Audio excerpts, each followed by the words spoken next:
Hello everybody! Welcome back to Here Comes the Sunscreen, 14 Days of Sunscreen. I'm so excited. I do not know how it is already this time of year again. I did this last year and it felt like, okay, like I have a long time before this comes back, and then I looked at my calendar and I was like, oh boy, it's here. So I did this last year. I will link the playlist below, and if you want to check it out, I did 14 days of sunscreen. Each day is a different sunscreen. And this year, I'm doing it a little bit differently because I have been trying to get to this video or these videos for a long time, and I just have not. So this year, it's a bit of a niche kind of 14 days of sunscreen because we are doing Korean, Japanese, anything from that area of the world sunscreens. So there are going to be no American sunscreens, there are going to be no European sunscreens. We're just doing basically like K&J beauty sunscreens. And I think you guys are going to love this because especially at the end, I do a wrap up of all of the sunscreens and I kind of give you my thoughts, which was my favorite, which is, you know, maybe not the best and stuff like that. So basically you're getting a lot of sunscreen reviews and you're also getting a wrap up. So I hope you guys enjoy this, and yeah, I don't think I have anything more to say. Today is day one. So we are getting into it, and I'm just gonna tell you off the bat.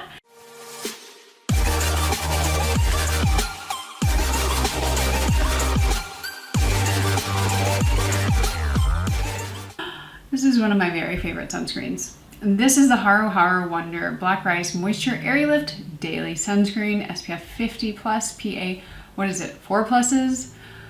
Whew, it's a mouthful. And like I do every time, I will zoom you in. I will put this on my face. I will talk you through the specs of it. I will talk you through what types of skin it could be good for, what is the finish, does it have a smell, all of those things. So if you're new here, make sure you like, subscribe, do all those things. We'll get into it and kick off 14 days of sunscreen with our number one, literally the first one, HaruHaru Wonder. Okay, let's go. Like always, I will be applying this to my face using the recommended amount of sunscreen. That is 1/4 teaspoon for your neck and your face. Some people say 1/2 teaspoon. I find that to be a little overkill, so I just stick with 1/4. But if you are wondering why I'm using so much, it's because this is really like an educational channel.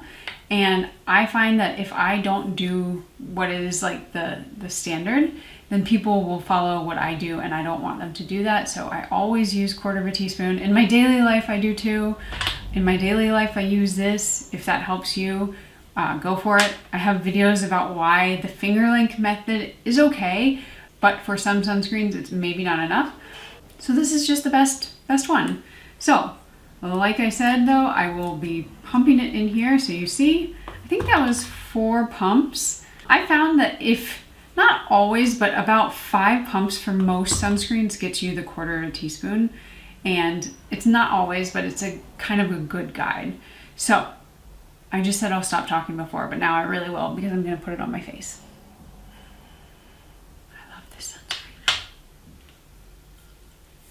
So this is the HaruHaru Wonder Black Rice Moisture Airyfit Sunscreen.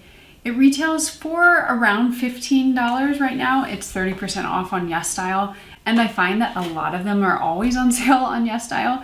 But if it says that if it were full price, it would be $22. So still not, $22 is getting into like mid-range, but $15 is very cheap. And it is 50 milliliters or 1.7 fluid ounces. What I love about this, of course, is one of the things that a lot of Korean sunscreens do great is they have a very high SPF rating. This has 50 plus, and then it has 4 PAs. So that's getting you UVA and UVB protection. And then it says that it's an organic sunscreen with a cream texture that blends out easily without leaving any sticky residue. There are some extra skin relieving ingredients, niacinamide, ceramides, heart leaf extract, adenosine, and then some plumping and brightening benefits from those as well. So they do say on the packaging that it has a non-greasy velvety finish, And for me, I would agree with that. I have heard for some people, it's actually quite moisturizing. And I think that that kind of does hold true. I think the texture of it being a little bit of a thicker cream versus some of the more fluid gels would kind of benefit you if you want to use this as your sunscreen and your moisturizer in one. For me, it definitely gives me, I would say the velvet finish is not so much, I don't like, for me a velvet finish means that it's very silky smooth. But for me, this feels a little bit more like a cream moisturizer that has sunken into my skin. So it is going to help moisturize, but it's not going to be overly glowy.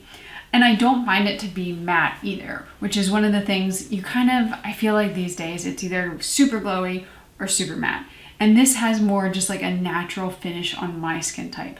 Now, if you have more oily skin, I do think it might be a little bit more moisture than you maybe want.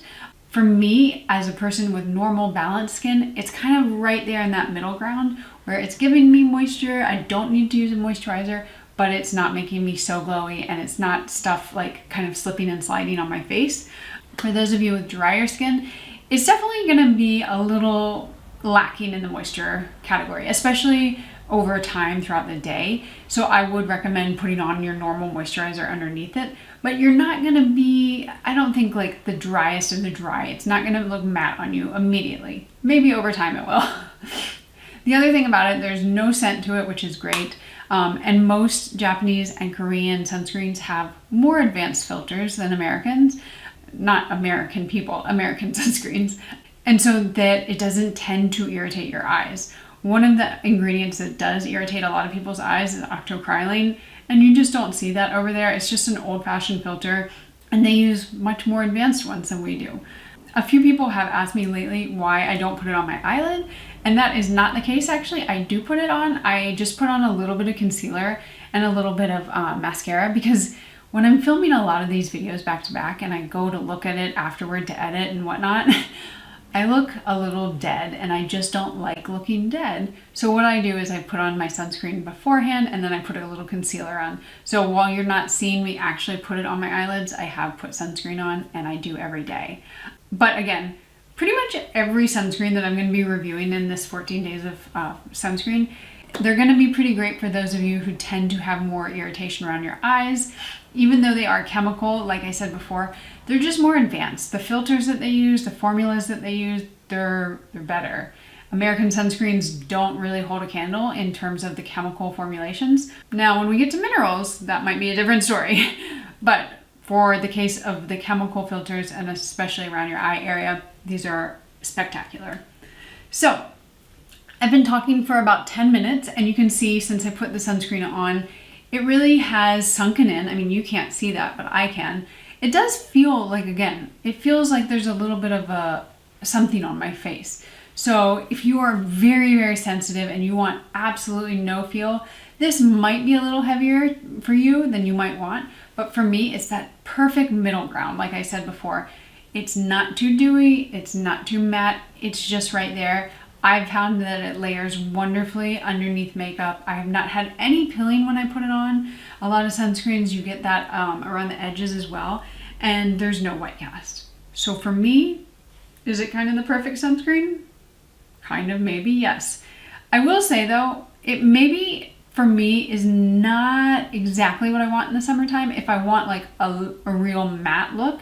But again, like we're under studio lights, so this glow that you're seeing is pretty much from that. And I feel like I look a little bit healthy, radiant. It's not a bad glow whatsoever. So I think that's all I've got to say about this one. It's a spectacular option. I get it on Yes Style. And I was gonna say before I end this video, if you're planning to watch all 14 days of sunscreen, I would hold off until the end and then like start building your cart of the ones that you want. But just wait, because these are all going to be from Yes Style. That's pretty much where I shop. You can also do Stylevanna, but I prefer Yes Style. So wait until the end, add them to your cart, because you don't want to have to order from them twice, especially if you're doing the regular shipping, because it could take a few weeks, and then place your order with however many you want at the end. And that's what I do. I buy like 5 or 6 at a time because shipping is a little bit slower than maybe like an American one. But this one is on my list. It's a number one for me. Very very good. I might have put it as the first one on the 14 Days of Sunscreen for a reason. Maybe, who knows? Anyway, guys, I hope you enjoyed day 1. I hope you're excited for day 2 and beyond. And I will see you then. Bye.